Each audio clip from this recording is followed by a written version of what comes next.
Hola chicos, ¿cómo están? Nos encontramos nuevamente con un nuevo tema para aprender y en este caso vamos a hablar de los textos y especialmente de los textos expositivos. En primer lugar vamos a hablar de la clasificación de los textos.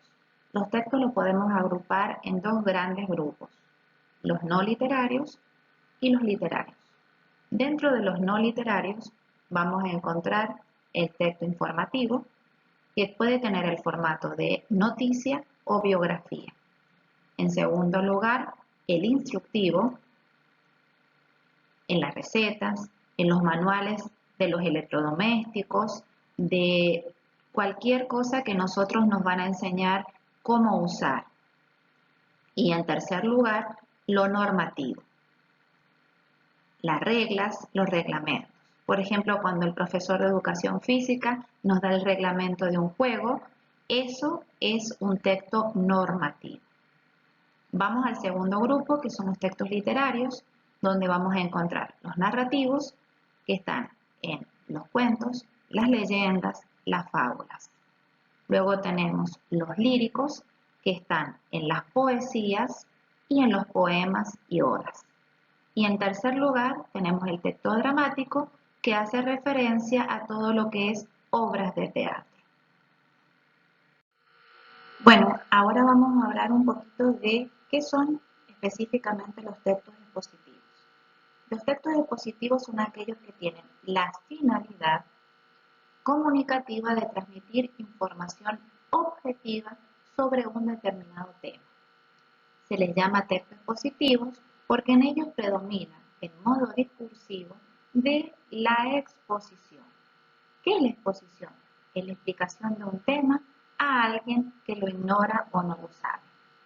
Este tipo de textos se puede encontrar en enciclopedias, en libros de texto, en manuales, periódicos, revistas, monografías, entre algunos otros. En primer lugar, vamos a caracterizar al texto expositivo.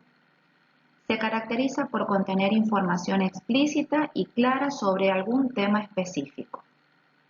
Su finalidad es informar y la organización del texto busca el objetivo de aumentar el conocimiento a quien está dirigido. Bueno, ahora vamos a ver la estructura del texto expositivo. El texto expositivo tiene tres partes: la introducción, el desarrollo y la conclusión. ¿Qué es la introducción? En la introducción se da a conocer el tema del texto, se expone el propósito del autor, los procedimientos a seguir y los hechos a desarrollar, y debe despertar el interés del lector. En segundo lugar, en el desarrollo, en esta parte se ordenan lógicamente las ideas, se establece un análisis objetivo de los hechos proporcionando datos, ejemplos, distintos puntos de vista sobre el tema. Y por último, la conclusión. En la conclusión es breve, es una síntesis de lo expuesto y en ella se destaca lo más importante del tema tratado y se entrega una conclusión. También es posible incluir sugerencias y proyecciones. Ejemplos. Acá tenemos un texto que se llama el gas ozono. La presencia del gas ozono en la superficie terrestre tiene un efecto negativo, ya que es una sustancia tóxica que afecta la salud del ser humano. De hecho, en las capas altas de la atmósfera, el gas ozono es un componente natural que protege contra la radiación de los rayos ultravioletas. Sin embargo, su presencia en la superficie terrestre tiene un efecto muy distinto, es tóxica y afecta a la salud del ser humano. En el hombre, precisamente, el culpable de las concentraciones de ozono en las capas más bajas de la atmósfera, puesto que el gas se forma como consecuencia de reacciones químicas que se producen en presencia de luz solar entre el oxígeno y dióxido de nitrógeno procedente de los vehículos y de las fábricas. Actualmente hay estudios realizados por la Organización Mundial de la Salud que confirman que los altos índices de ozono provocan ataques cardíacos y asmáticos e influyen en la mortalidad de la población. En definitiva, la concentración de ozono aumenta por 10 el riesgo de muerte por causas respiratorias, especialmente neumonía. Este artículo está extraído de la revista Muy Interesante, número 123 de la página 32. Bueno, este texto tiene la función exclusiva de informarnos. ¿Sobre qué tema? Sobre las causas y las consecuencias de la producción del gas ozono. Si nosotros tuviéramos que encontrar las partes de este texto expositivo, vamos a ver que en el primer párrafo vamos a encontrar la introducción, donde nos presenta y nos atrae sobre el tema que va a tratar. En segundo lugar, vamos a tener el desarrollo, donde nos da características específicas del tema. Y en tercer lugar, vamos a tener una conclusión. ¿Cuáles son las consecuencias que tiene el gas ozono en la vida de las personas?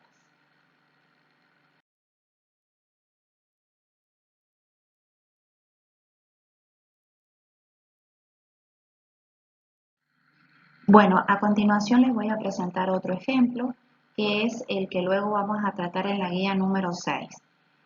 ¿Qué son las vacunas? Son sustancias formadas por virus o bacterias antígenos que al ser administrados a una persona inducen la producción de anticuerpos, defensas, contra diferentes enfermedades.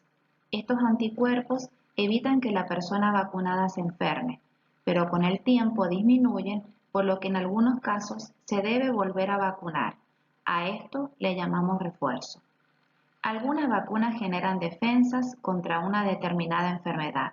Por ejemplo, la BCG protege contra las formas graves de tuberculosis, pero otras vacunas contienen antígenos contra varias enfermedades. Este es el caso de la triple viral, sarampión, parótidis y rubiola, o la triple bacteriana, difteria, tétano y coqueluche. Cada vez menos personas padecen enfermedades infecciosas graves gracias a las vacunas. Con la aplicación de vacunas se han podido erradicar muchas enfermedades infecciosas, como por ejemplo la viruela. En el caso de otras enfermedades como el sarampión o la poliomielitis, aunque no se ha conseguido erradicarlas del todo, se ha reducido mucho el número de casos. Si no vacunásemos, estas enfermedades podrían volver a extenderse entre la población. Es muy importante que nos vacunemos para protegernos de enfermedades y para evitar la transmisión a otras personas. Si no nos vacunamos y en alguna ocasión tenemos contacto con el microorganismo causante de la infección, podemos padecer la enfermedad. En este texto vamos a encontrar que el tema central son las vacunas. En el primer párrafo vamos a encontrar el tema del texto. Posteriormente vamos a encontrar en el desarrollo del texto todo lo que es el análisis de las vacunas y nos da ejemplos para qué sirve cada una de las vacunas. Y por último vamos a encontrar la conclusión, que nos deja como mensaje la importancia de vacunarnos. Una recomendación muy importante para poder trabajar un texto expositivo y poder analizarlo es leerlo varias veces. Lo tienen que leer, lo tienen que comprender y resolver el vocabulario. Si hay alguna palabra desconocida, buscarla en el diccionario. Porque si no resolvemos ese vocabulario y nos quedamos con la duda de alguna palabra, no vamos a poder comprender bien lo que significa el texto. Bueno, llegamos al final nuevamente. Espero que hayan podido comprender la función, la estructura y los ejemplos que les he dejado de los textos expositivos. Vuelvo a recomendarles lo que les había dicho hace rato, que los textos deben ser leídos varias veces, el vocabulario desconocido resuelto, debemos consultar el diccionario. En el caso de que las palabras no salgan en el diccionario que tengo en casa, saben que puede consultarla a través del teléfono celular de la mamá, se lo podemos pedir y consultar en Google alguna de las palabras o términos desconocidos. No nos debemos quedar con duda de ninguna palabra y registrarlas en el apartado del cuaderno como les había dicho en el video anterior, donde vamos a poner glosario o vocabulario. Y ahí ir anotando todas las palabras que nos resulten desconocidas para poder consultarlas en cualquier momento. Bueno, dejándoles muchos cariños, como hace Luis, y muchos besos, nos encontramos en la próxima.